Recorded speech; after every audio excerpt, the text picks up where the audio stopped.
My therapist/priest said I should write down what happened to me. He said it'd help with my therapy and hopefully help me get to a place in life where I can become self-dependent again. He also said that sharing my story with others could help validate my feelings and help me see that what happened wasn't my fault. So, I figured I'd kill two birds with one stone and just post it here. For you to fully understand my story, I need to give some background. To start, my name is Grayson Miller and I'm 25 years old. The town I live in, which is a small town in rural South Dakota, has a system of tunnels that run underneath the city. It mostly consists of smaller drainage tunnels, about 3 by 3 feet. But where all these tunnels eventually meet up forms a single large tunnel. This main tunnel spans about 2 miles in a single direction and is about 7 by 10 feet. This tunnel is called the Sheep Tunnel. It was given this name because this used to be the tunnel that local farmers would use to bypass the town streets while transporting their sheep to and from the nearby mountains, near Black Elk Peak, if you know where that is. But now it's filled with graffiti and trash. The local teens and college students often visit this tunnel as a sort of test of courage. I myself have been here with friends several times in high school for similar reasons. Though one unspoken rule of the tunnels is that you never visit by yourself. Not because the tunnels themselves are a danger. The people who are rumored to live in them are. When I was in high school, the younger brother of my friend, Barry Bronson, went missing when he was dared to walk the length of the sheep tunnel alone. When Barry never showed up at the other end, his friends became worried and notified the police. Despite countless hours of searching, no one was able to find him. About 2 months after he was reported missing, a group of college students stumbled across his body. Barry was found at the main entrance of the sheep tunnel, a couple yards back from the opening. He was completely dismembered. The body was positioned on a small wooden platform and decorated around a tall wooden stake coming up from the middle of the platform. Based on the color of the blood and the state the flesh was in, it was apparent that it was recently placed there. The head was removed from the neck and put into an incision just below the rib cage, so that the face of the head jutted out, replacing the stomach. Sticking out from around the head were the small and large intestine, cut into strands, as if they were vines dangling off a long-forgotten statue. The arms were also taken from their sockets and inserted in different locations on the torso. His right arm stuck out from his back and was positioned in a way that made it look like the hand was receiving a gift. His left arm was inserted in a hole where the left trapezius should have been. The arm bent over the neck and came down the front of the chest. The hand was positioned with the pointer finger, the middle finger, and the thumb all extended pointing down towards the ground, palm facing out. Both of the legs were removed from the hip joint and were wrapped around the waist, as if they were a belt. There was also a passage of sorts written on the wall next to the sculpture. It read, "Verily, I say unto thee physical perfection in this. Mortal realm is nigh unto impossible to attain. Yet, through the might and dominion of Mammon, all things shall come to fruition according to his will. Behold, Mammon's wife." Law enforcement scoured the tunnels and surrounding area for months, looking for any evidence or clues for who might have done this. But quickly, all leads ran cold. The sheep tunnel was permanently closed off, using rebar to gate off the entrances. Every so often people still go missing from this town. It's always blamed on the sheep tunnel. Barry's funeral was held at the church I attended. I sat next to my friend Sawyer, Barry's older brother. Sawyer and I had been friends for as long as I can remember, yet I found myself speechless as to how to help console my friend at this time. I remember Priest Malcolm gave some sermon about how this town is festering in a demonic presence and that we need to cleanse it. I don't remember much from the funeral. I really only remember how uncomfortable I felt at how inappropriate it seemed to be saying that instead of giving some blessing to Barry or his family. About a year had passed since the funeral, and the town was still in shock from the scene that had been found. But Sawyer and I had just graduated high school and were figuring out what to do to celebrate. We discussed various activities for our graduation celebration sitting in the grass at a park. Somehow we found ourselves talking about paranormal hotspots. "Why don't we just go to Deadwood? It's not that far from here and I've heard it's got tons of haunted places," I said. Sawyer was less enthused. Okay, yeah, but it's a major tourist spot. If we go somewhere haunted, I don't want to be dragged around by some tour guide. I'd hate that. I nodded in agreement. I also had the same reservations of going to a major tourist destination. I too hated tour guides. I'd much rather just explore an area for myself. I thought for a second, still wanting to do something with the paranormal. Looking back on this conversation, I wish I had never come up with this idea. What kind of friend would ever suggest something like this? I hate myself for ever having the idea. Well, there's that new psychic that I've heard about who just opened up their business. Why don't we go there? That could be cool, Sawyer said. But that's not that big of a celebration. I want to do something more memorable. His head resting on his hands. Fair. But what if we asked the psychic for information about the tunnels?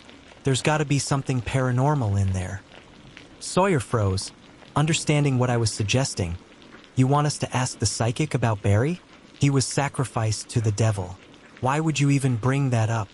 What is wrong with you? He started to get up from the grass. My stomach twisted, and my face became flush. In the poorly formed brain of an 18-year-old, I didn't realize how messed up what I said was until I heard Sawyer's reaction. Nothing's wrong with me. He wasn't sacrificed to the devil. That's just a rumor. My pride made me defensive. I paused and then continued. Don't you want to find out what happened to your brother? There's got to be someone who knows. And if the police were useless in figuring it out, maybe a psychic could help. I was pulling crap out of the air, trying to find some defense for how absolutely inconsiderate I had been. But deep down I knew that we both wanted to find justice for Barry. Sawyer stared at me, disgust on his face. Just shut up, Sawyer said as he walked away. I could see tears forming in his eyes. I knew I was in the wrong, so I kept my mouth shut.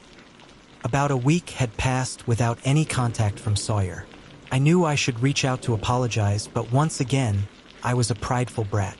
I laid in my bed, lost in thought, when my phone rang. It was Sawyer.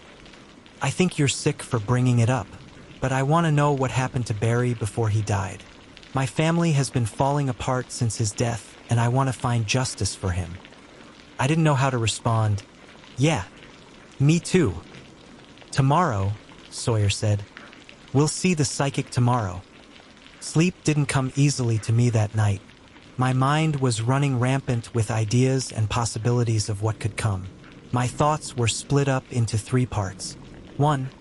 I am very skeptical of psychics. I think a lot of them are con artists who take advantage of people who do believe in the supernatural and want some sort of contact with the great beyond. 2. There's a possibility that some psychics are real and actually have some sort of connection to the supernatural or are just more in tune with their spiritual side than other people. 3. My own personal belief of ghosts or hauntings is that typically they don't happen.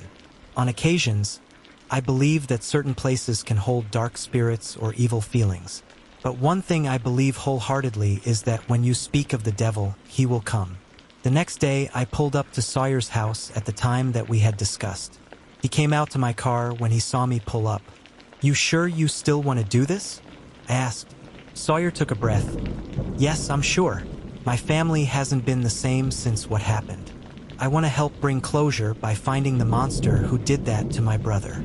The psychic had opened up shop in a strip mall in Rapid City, which was only about a 30-minute drive from where we lived. On our way, we listened to music, mostly the band Gorillaz. Luckily, the music helped break the tension between us and we were able to joke and talk how we used to. The time passed by quickly, and in no time we pulled up to the street the psychic's shop was on. When we pulled into the parking lot of the plaza, there weren't any parking spots close to the psychic, but as we drove past it we saw the name Ms. Scylla's Dark Arts Emporium. Weird, I mumbled under my breath. We had to park on the other side of the parking lot in order to find a spot. Sawyer and I got out of my car and began walking. We passed by a deli shop as a sheriff and deputy walked out. Sheriff Nelson? Sawyer said. I looked over, surprised that Sawyer knew them. You're that Bronson boy. Sawyer, was it? Sheriff Nelson responded. Yeah, how have you been doing? I've been good. Just taking my lunch break. The sheriff laughed. He was a larger man, but was kind. Sawyer and the sheriff had some small talk, and we were soon on our way. "How do you know him?" I asked. "He was one of the officers who worked on Bronson's case. He helped a lot and led almost every single search effort into the tunnels. He's a good man." My family grew close to him. We reached the Emporium. There was a sign in the window that read, "Palm readings, tarot cards, and scrying." We walked in and a little bell chimed. Somewhere in the back, an older woman called, "I'll be there in just a minute." The first thing I noticed about this place was the smell. It had an old musty scent, almost like a library, but with a faint smell of rot mixed in. The second thing I noticed was a large painting in the back of the room. It was a fiery landscape. On the left in the painting was a mound of gold. A throne sat in the middle. There was a demon sitting on the throne. Gold-encrusted horns were protruding from its head, and it wore a headdress that was decorated in jewels. There was nothing particularly scary about the painting, but I shuddered from it. We looked around the store for a brief moment. It was filled with chintzy trinkets. There were animal bones, spell books, dark fantasy paintings, role-playing dice, and various other seemingly useless items. I was not impressed. We heard footsteps coming from behind a curtain that was behind the checkout counter. The curtain parted and out walked an old lady. Her hair was gray and long with a dreaded lock in the front that had a feather and what looked to be small bones woven into it, about the size you'd see from a cat. Her face was wrinkled and she had deep brown eyes. Her outfit, though, looked like she had found a gypsy costume at Spirit Halloween. "Well, hello," the old woman cooed. "What can I help you with?" A little put off by her appearance, expecting something more authentic, I forgot to speak, so Sawyer shot up. "We're here for some advice or guidance with some questions we have about the supernatural. There was an incident that we wanted your help with." The woman smiled warmly at us. "Follow me back here."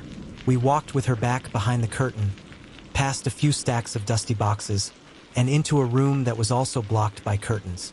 As the woman parted them, we went inside and sat down at a small round table that had a black cloth with a dark red trim that draped over the top of the table. Atop the table was a crystal ball that had a metal demonic-looking hand as the base.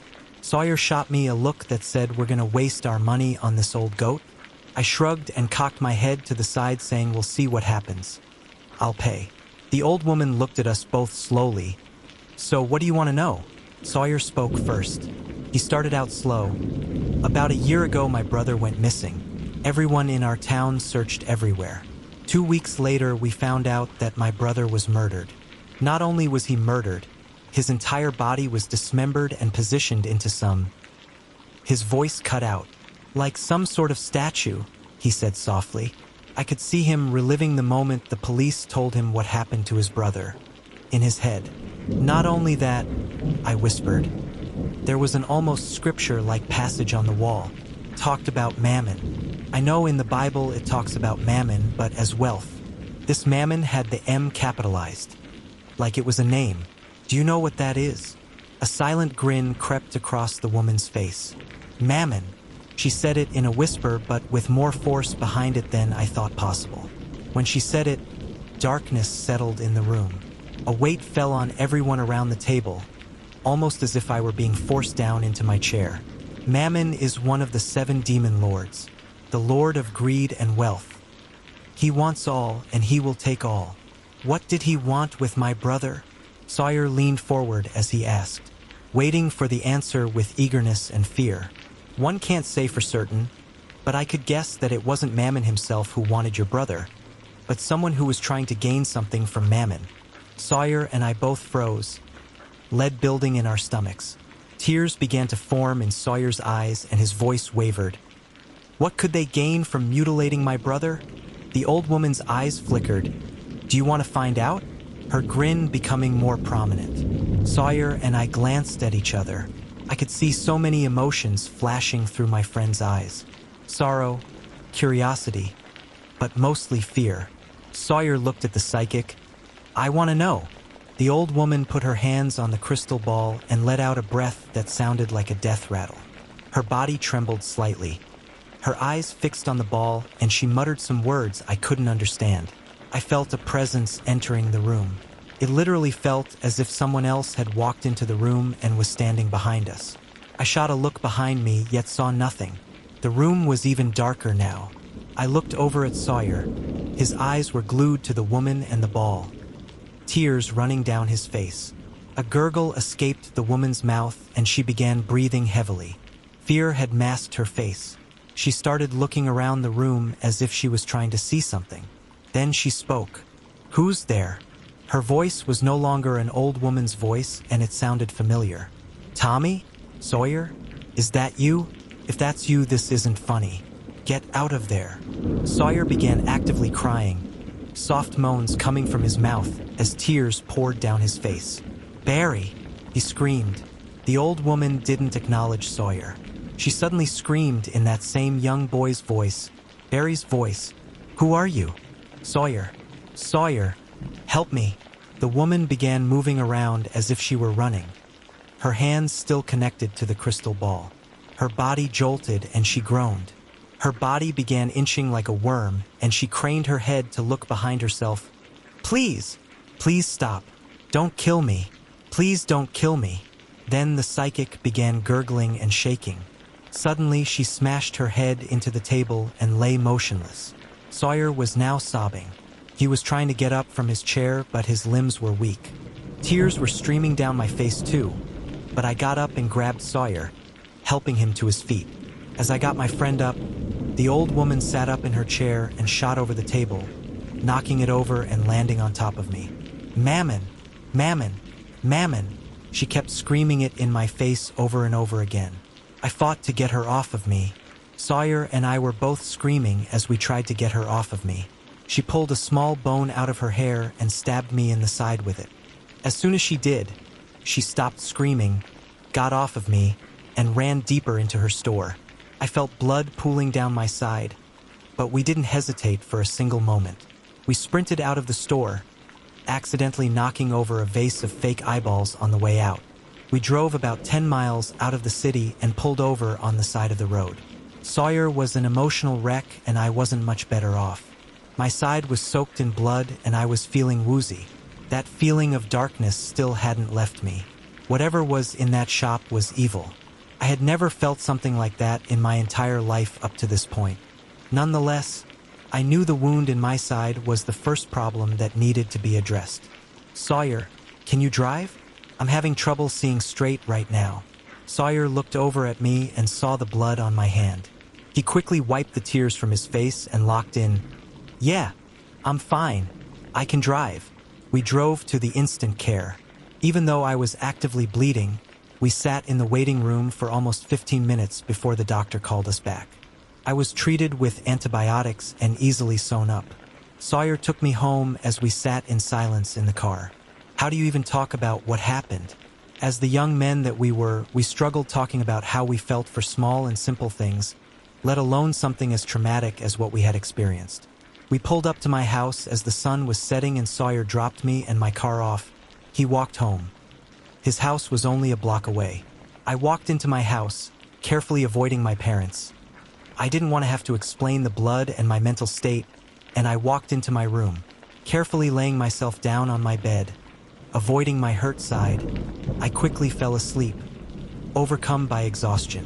As quickly as I fell asleep, I began to dream. In my dream, I was in an aspen grove on a trail.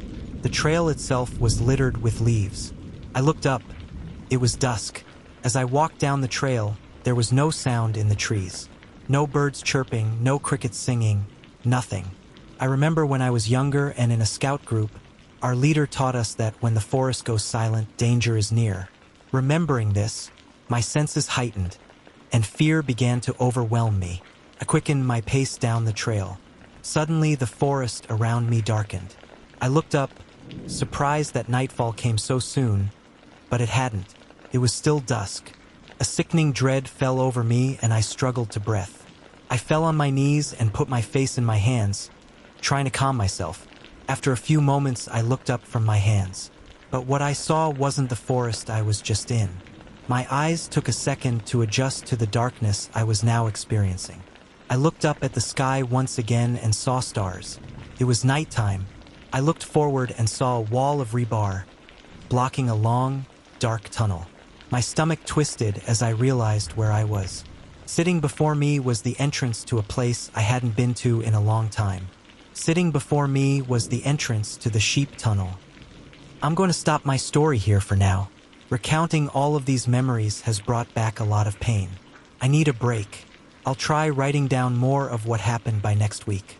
Thank you for reading this.